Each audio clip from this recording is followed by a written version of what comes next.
শাস্ত্রে বলে অতিথি নারায়ণ।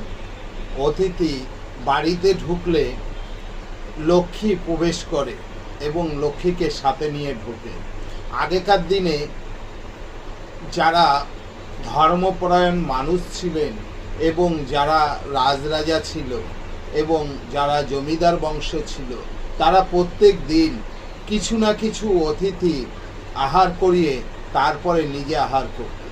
তা বর্তমান সময়ে অর্থনৈতিক অবস্থা সবার সচল নাও থাকতে পারে। তা আপনি কি করবেন? আপনার বাড়িতে যেই আসুক, ছোট বড় না দেখে আপনি তাকে ঘরে বসিয়ে একটু জল পান করান। দেখবেন আপনার সংসারে মঙ্গল আসবে। আপনি কোনো অভুক্ত মানুষকে একটু আহার করান, দেখবেন আপনার অর্থনৈতিক অবস্থার পরিবর্তন হবে।